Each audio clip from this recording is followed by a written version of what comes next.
This will not be easy. ট্রাম্পের প্ররোচনা নয়, বরং নিজের সিদ্ধান্তে অটল রয়েছেন ব্রিটিশ প্রধানমন্ত্রী কিয়ার স্টারমার। ইরানের বিরুদ্ধে চলমান মার্কিন ইসরায়েলি সামরিক অভিযানে যুক্তরাজ্য সরাসরি কোনো পক্ষ নেবে না বলে জানিয়েছেন তিনি। পাশাপাশি এই সংকট কাটিয়ে ব্রিটেন এক শক্তিশালী ও সুরক্ষিত জাতি হিসেবে আবির্ভূত হবে বলেও মন্তব্য করেন Starmer. It's part of a long-term plan to make our country. বুধবার ডাউনিং স্ট্রিট থেকে দেওয়া এক ভাষণে তিনি বলেন, এই সংঘাত ব্রিটেনের যুদ্ধ নয় এবং এতে যুক্ত হওয়ার কোনো পরিকল্পনাও দেশটির নেই।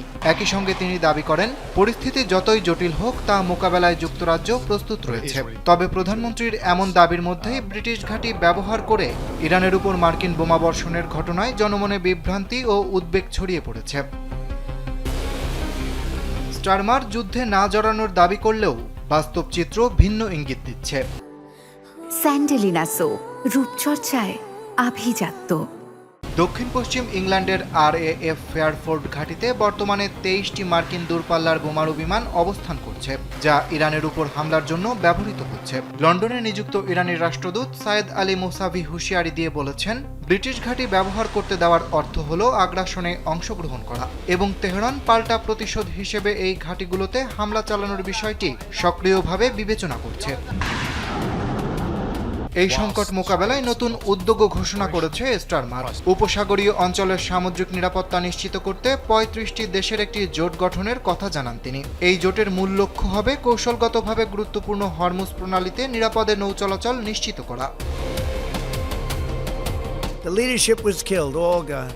এদিকে ট্রাম্প দাবি করেছেন যুদ্ধ প্রায় শেষ, তবে স্টারমার তুলনামূলকভাবে সতর্ক অবস্থান নিয়েছেন। ট্রাম্পের নিজেদের তেল নিজেরা জোগাড় করার মন্তব্যের পর তিনি বলেন, যুদ্ধ শেষ হলেই হরমুজ প্রণালী স্বাভাবিক হয়ে যাবে এমনটা ধরে নেওয়া ঠিক নয়। জ্বালানি সংকট নিয়েও সতর্ক বার্তা দিয়েছেন ব্রিটিশ প্রধানমন্ত্রী। তিনি জনগণকে সাশ্রয়ী ব্যবস্থায় বাধ্য না করে বরং আগামী সেপ্টেম্বর পর্যন্ত জ্বালানি বিল ও শুল্কের উপর সর্বোচ্চ সীমা বহাল রাখার সিদ্ধান্তের কথা জানিয়েছেন।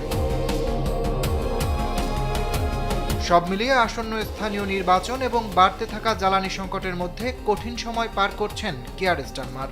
একদিকে ওয়াশিংটনের চাপ, অন্যদিকে তেহরানের হুমকি। এই দুয়ের মাঝে দাঁড়িয়ে কঠোর অবস্থানে যুক্তরাজ্য।